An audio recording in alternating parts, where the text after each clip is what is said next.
pour chercher l'église. Il revient très bientôt. Jésus revient préparer l'épouse. Il revient très bientôt. Shalom à tous.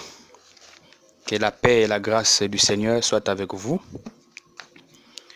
Nous bénissons notre Père pour ce privilège qu'il nous accorde à ce jour d'être dans sa parole, de recevoir toujours ses instructions, car le but en tant qu'enfant de Dieu, c'est de nous motiver, nous devons nous exhorter, nous devons nous fortifier au travers des enseignements que le Seigneur nous donne jour après jour. Alors, pour moi, c'est un privilège de partager ces messages avec vous, tous ceux qui me suivront sur YouTube, au travers de cette chaîne, que le Seigneur nous donne des recommandations pour édifier son peuple. Donc, le texte de base ici, nous allons partager ce texte dans le livre de Apocalypse, au chapitre 12, au verset 10. La Bible dit ceci: « Et j'entendis dans le ciel une voix forte qui disait, maintenant le salut est arrivé, et à la puissance et le règne de notre Dieu, et l'autorité de son Christ, car il a été précipité, l'accusateur de nos frères, celui qui les accusait devant notre Dieu, jour et nuit. » Alors, l'apôtre Jean reçoit les instructions du Seigneur, il reçoit la révélation pour déjà prévenir ou prédire de certains événements qui devraient se produire. Parce que le livre de l'Apocalypse, c'est juste un livre de révélation. Donc, ce sont des messages, des clés que le Seigneur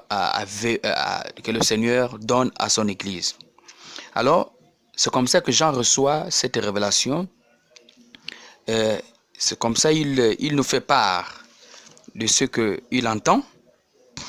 Il dit, et selon ce qu'il entend, la voix dit ceci, que maintenant le salut est arrivé, et à la puissance et le règne de notre Dieu, et l'autorité de son Christ. C'est vraiment important. Frères et sœurs, le royaume des cieux est prêt pour tous ceux qui ont accepté le salut. Le royaume des cieux est prêt pour tous ceux qui ont accepté le salut. Pour tous ceux qui vivent et marchent dans la sainteté totale. Des personnes qui doivent accéder au royaume des cieux, ce sont ceux-là qui ont lavé leurs robes, qui se sont repentis, qui ont accepté Jésus comme Seigneur et Sauveur de leurs âmes et qui marchent selon les instructions qu'ils ont reçues du Seigneur. Parce que le rôle d'un chrétien, lorsqu'il accepte Jésus comme Seigneur et Sauveur, lorsqu'il vit la sainteté totale, son rôle c'est quoi? C'est être un vrai modèle pour Christ. Comme Christ le veut, comme Christ a marché, comme Jésus a marché sur la terre, tout en observant les instructions du Père, cela doit être notre mode de vie, frères et sœurs. Nous devons marcher dans ce monde tout en ayant le témoignage de Christ. Parce que c'est ça le rôle d'un vrai chrétien. Donc, ceux qui doivent recevoir ce salut, ce sont ceux-là qui ont premièrement accepté Jésus, comme je disais autrefois, et ensuite qui ont accepté de laver les robes, de marcher dans la sainteté du corps, de l'âme, de l'esprit, et ensuite qui ont vaincu le péché. Parce que le péché ne peut être vaincu lorsque on vit la sainteté, lorsque on marche selon le plan du Seigneur. Il n'y a pas d'autre moyen. Aucun homme ne peut vaincre le péché sans Jésus. Aucun homme ne peut vaincre le péché sans le Saint-Esprit. C'est impossible. C'est pour cela, ceux chrétiens-là qui ont reçu Jésus-Christ comme Seigneur et Sauveur, qui ont déjà lavé leur robe et qui se sanctifient jour après jour, ceux chrétiens-là, la Bible explique ici, nous continuons à lire que car il a été précipité l'accusateur de nos frères, c'est lui qui les accusait devant Dieu jour et nuit. Ça veut dire que le rôle du diable, le rôle des démons, le rôle de Satan, c'est accuser les enfants de Dieu, c'est empêcher tous ceux qui veulent sortir du monde, du cadre religieux pour devenir de vrais chrétiens. Le rôle de Satan, parce que Satan peut aussi maintenir les gens dans la religion. Mes frères et sœurs, la religion ne sauve personne. Donc, ce que Satan veut, se maintenir cela, égaré des chrétiens qui, peut-être qui ont déjà accepté Jésus-Christ comme Seigneur et Sauveur, mais qui sont égarés, qui sont restés des religieux, qui sont dans la religion. Alors, qu'est-ce que Satan fait sur le plan spirituel? Il maintient ces chrétiens-là dans l'immoralité sexuelle, dans le tabac, dans l'ivrognerie, dans l'excès de table, dans tout ce que, dans les abominations, dans les vices, dans le mensonge, pour maintenir ces personnes et ensuite faire quoi? Pour les accuser. Mais ceux chrétiens-là qui ont reçu la révélation de Dieu, qui ont accepté d'être sauvés, qui ont reçu le salut, ce sont ces personnes-là que jusqu'à l'heure actuelle, Satan cherche à ramener dans la vie ancienne où ils étaient. C'est ça son rôle, parce qu'il est là pour chercher à accuser ceux-là qui vivent encore une vie qui ne glorifie pas Dieu. Parce que lui, il est là pour condamner, il ne veut voir personne aller au ciel. Vraiment, c'est très important, frères et sœurs. Nous devons être des vrais modèles pour Christ. Nous devons être des vrais modèles pour Christ. Alors nous continuons, nous poursuivons au verset 11. La Bible dit ceci. Ils l'ont vaincu à cause du sang de l'agneau, à cause de la parole de leur témoignage. Ils n'ont pas aimé leur vie jusqu'à craindre la mort.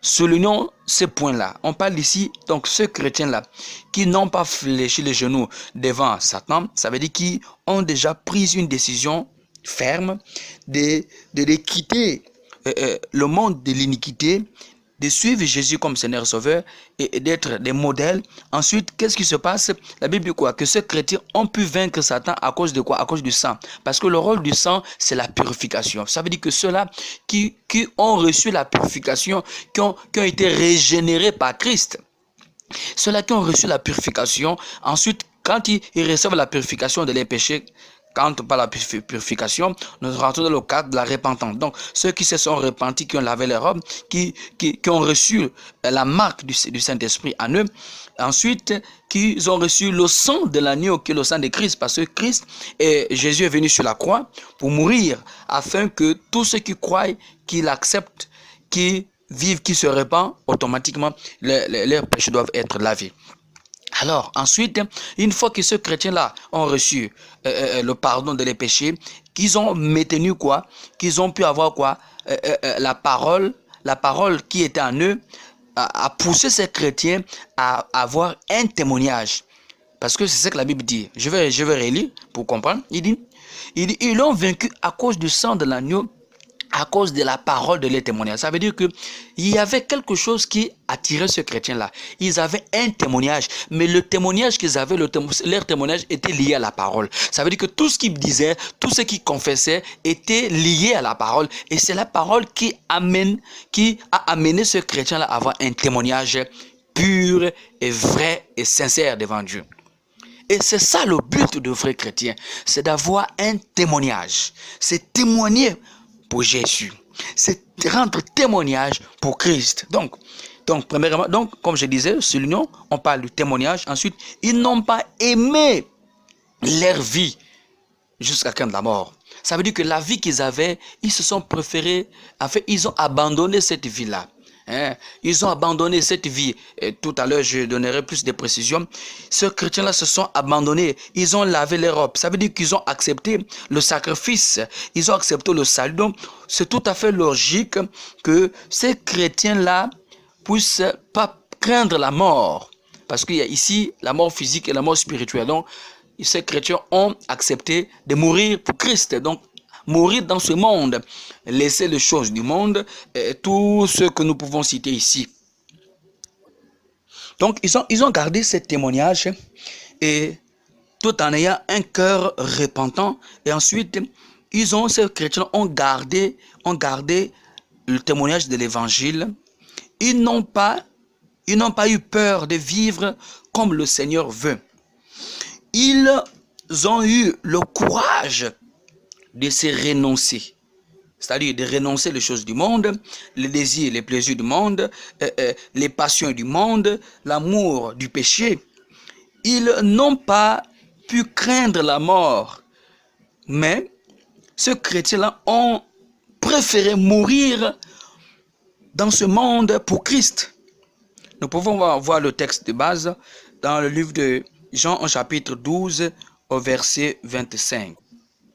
Donc, comme je disais tantôt, nous sommes ici sur le livre de Jean, chapitre 12, au verset 25. Alors, on pouvait commencer au verset 24. En vérité, je vous le dis, ça c'est le Seigneur lui-même qui parle, si le grain de blé qui est tombé à terre ne meurt, il reste seul. Mais s'il meurt, il porte beaucoup de fruits.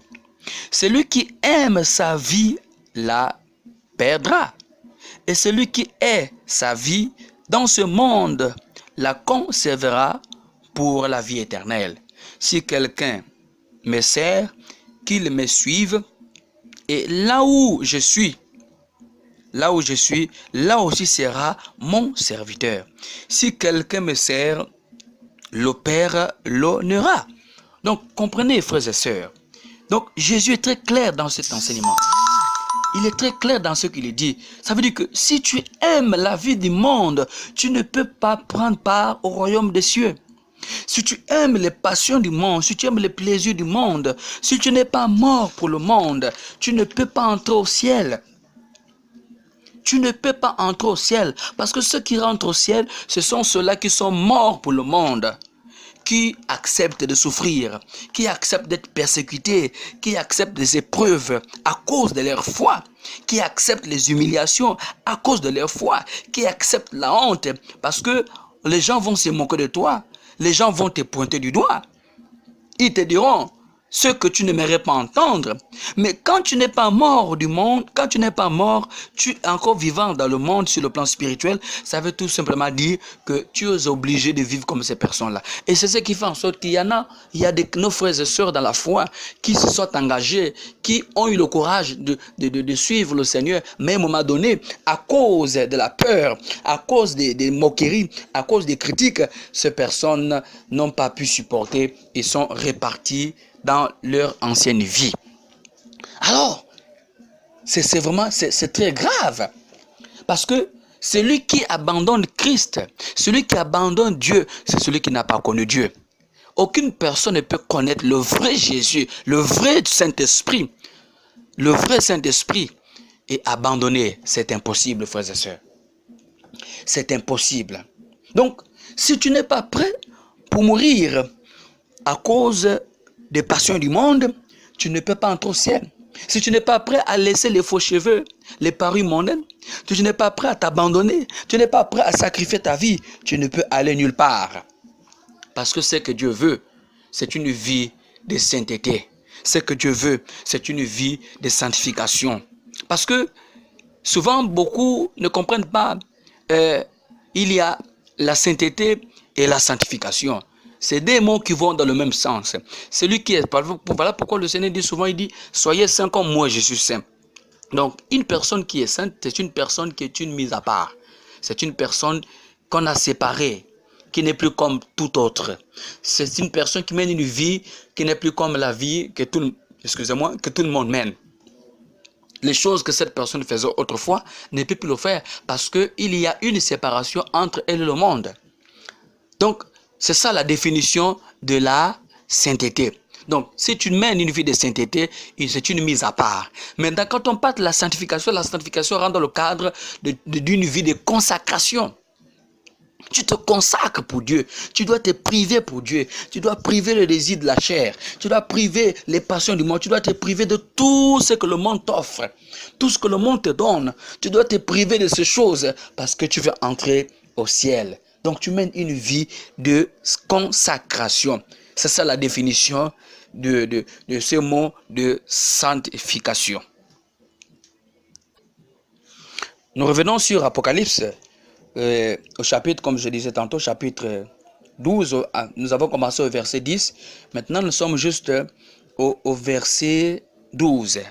Donc, la Bible dit ceci: c'est pourquoi réjouissez-vous, cieux, et vous qui habitez dans les cieux.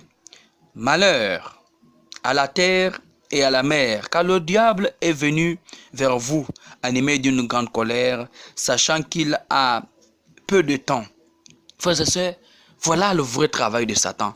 Il sait qu'il a peu de temps, c'est pour cela qu'il travaille nuit et jour pour détourner les vrais chrétiens, pour les plonger dans la religion, pour les plonger dans l'égarement, dans le faux raisonnement, pour maintenir ce chrétien-là dans le péché, à finalité de les accuser et ensuite les jeter dans le feu de l'enfer. Alors, il est animé d'une grande colère. Il cherche ceux-là qui se sont engagés. Il cherche ceux-là qui ont lavé les robes. Il cherche ceux-là qui se sont détachés de ce monde, qui se sont détachés de son monde à lui. Il cherche ces chrétiens-là qui ont abandonné la cigarette, qui ont abandonné les paris mondains. Il cherche de ces chrétiens-là qui ne portent plus des tenues serrées, dans le cadre de femmes, des habits qui montrent des formes. Hein? Et ce chrétien-là, ce sont ces chrétiens-là que Satan cherche. Ceux-là qui fuient le mal, ceux-là qui fuient le péché. Au verset 13, la Bible dit: car quand le dragon vit qu'il avait été précipité sur la terre, il poursuivit la femme qui avait enfanté un enfant mâle. Alors, comprenons, frères et sœurs, aujourd'hui, c'est le dragon qui a été précipité sur la terre. Ce dragon, nous connaissons tous que c'est Satan. Donc, il combat cette femme. Jusqu'alors, Satan combat cette femme qui a été enceinte et ensuite qui enfante un enfant. Qu'est-ce que le diable fait? Qu'est-ce que le dragon fait? Le dragon combat cette femme, et cette femme qui représente l'église sur le plan spirituel, donc l'église du Seigneur, cette femme qui enfante des enfants, donc un enfant mâle, c'est-à-dire qui enfante tous ceux qui sont nés de Dieu, tous ceux qui passent qui acceptent Jésus, qui rentrent sur le plan spirituel, parce que la Bible dit que nous sommes tous le corps, le membre d'un seul corps. Donc, nous formons l'église sur le plan spirituel. Donc, l'église, cette femme est un symbole de l'église. Donc, l'église qui enfante des enfants, ces enfants que l'église enfante, c'est tous ceux qui sont nés de nouveau, tous ceux qui ont accepté le message de la sainteté. Ok, donc nous poursuivons. Ensuite, un enfant mâle, et cet enfant, comme je disais tantôt, qui représente ceux-là qui sont nés de nouveau. Ensuite, au verset 14, nous pouvons encore poursuivre. Au verset 14, il dit: et les deux ailes du dragon, elles furent données à la femme afin qu'elle s'envolât au désert, vers son lieu où elle a été nourrie un temps de temps, et à la moitié de temps, loin de la face du serpent. Donc, cette femme qui reçoit les deux ailes pour s'envoler, pour s'éloigner, pour aller aller se mettre, se retrouver dans un lieu, dans un endroit, dans le désert, où cette personne passe du temps, et cette femme passe du temps, et ensuite elle est nourrie jour après jour, loin du serpent, donc loin de Satan. Alors, ce temps-là, c'est tout simplement, c'est prophétique. Il y aura une période où l'église va être persécutée. Et frères et sœurs, le temps arrivera où les gens vont fuir des églises, où les gens vont se chercher, où les gens vont chercher les chrétiens qui vivent la sainteté. Il y aura un temps où la persécution va s'élever, parce que c'est prophétique, parce que c'est des révélations qui ont été données et qui vont s'accomplir. Parce que la Bible dit que Dieu veille sur sa parole pour l'accomplir. Donc, ce sont ces choses qui vont s'accomplir. Donc, il y aura un temps d'épreuve où il y aura une sélection une sélection des églises, une sélection des chrétiens. Il y en a ceux qui vont prendre part à l'enlèvement et ceux qui vont rester. Il y a beaucoup qui vont subir, mais qui vont chercher à se cacher pour craindre leur vie, pour être à l'abri. Donc, il y aura aussi ces temps-là où ces chrétiens seront éprouvés. Et même à l'heure actuelle, il y a beaucoup de chrétiens qui sont éprouvés dans le monde entier, où la persécution est vraiment atroce. Frères et sœurs, c'est très important que nous prenions part à l'enlèvement. Alors, donc, ces deux ailes qui ont été données à cette femme, ces deux ailes représentent l'Ancien et le Nouveau Testament, qui a été donné, ce Nouveau Testament, ces deux livres, ça veut dire la Bible, la parole, qui a été donnée, donc ça représente, ces deux ailes représentent, comme je disais, l'Ancien et le Nouveau Testament, qui a été donné à l'Église. Parce que dans l'Église, la parole de Dieu doit être annoncée. Parce que l'Église reçoit ces deux ailes, qui est l'Ancien et le Nouveau Testament, pour conduire le corps de Christ, pour conduire les chrétiens sur la bonne voie. Donc, parce que la parole produit en nous la révélation et l'inspiration. Donc, l'Église doit être inspirée. L'Église qui vient de Dieu doit marcher sur l'inspiration de Dieu, doit marcher sur la révélation de Dieu. Vous allez voir qu'il y a beaucoup qui négligent la révélation. Beaucoup qui négligent la révélation parce qu'ils ne comprennent pas. Ils ne comprennent pas. Alors, de ces temps présents, le Seigneur, tellement qu'il y a eu des choses qui ont été modifiées dans la parole de Dieu, Satan ne fait que combattre la Bible. C'est pour cela que Dieu s'exprime plus par révélation pour essayer de montrer, de dire à son peuple, voilà comment vous devrez marcher. Parce qu'il y a tellement de contradictions dans la parole de Dieu. Chacun donne son avis, chacun dit ce qu'il pense. En réalité, ce qu'on doit saisir, c'est la révélation et la vision du ministère de Christ. Donc, le ministère du Seigneur. Donc, c'est justement pour rassembler. Donc, ces deux ailes qui donnent à l'Église d'avoir la capacité de s'envoler, c'est juste pour reconstruire le corps de Christ. Juste pour reconstruire les vrais enfants de Dieu, les vrais chrétiens qui doivent marcher dans la sainteté du corps, de l'âme, de l'esprit.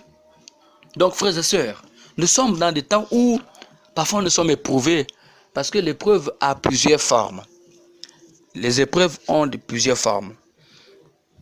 Ça peut être au niveau de la famine, ça peut être chacun essaie de passer une épreuve selon son intimité, selon la façon dont cette personne-là marche devant le Seigneur. Alors, qu'est-ce que nous pouvons retenir?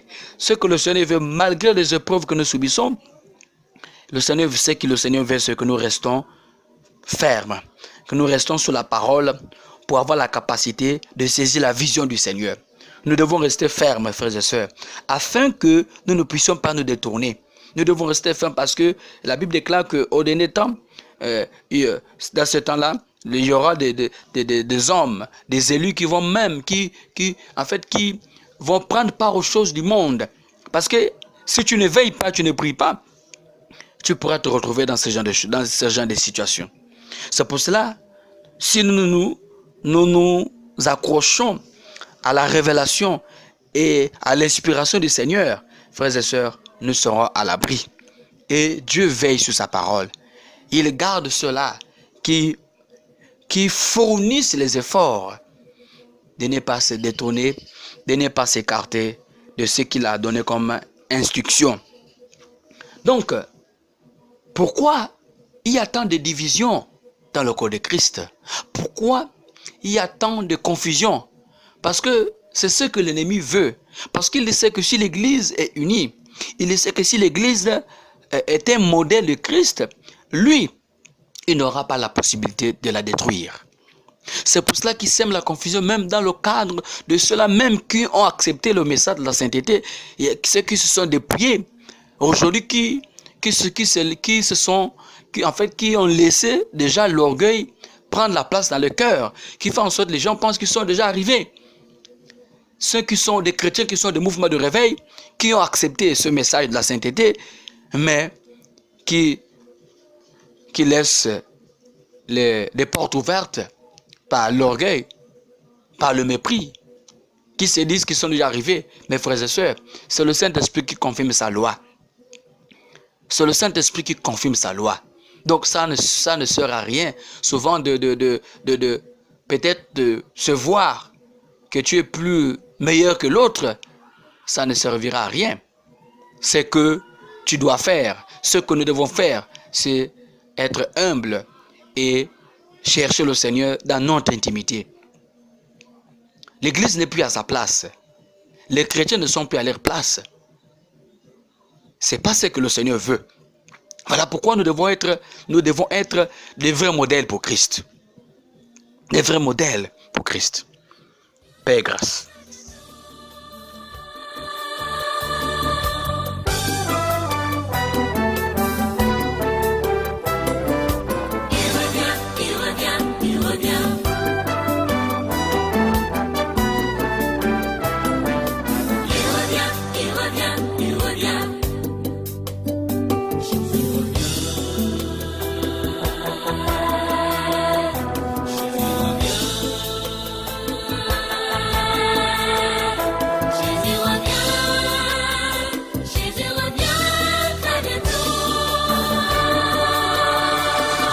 Revient pour chercher l'église, il revient très bientôt.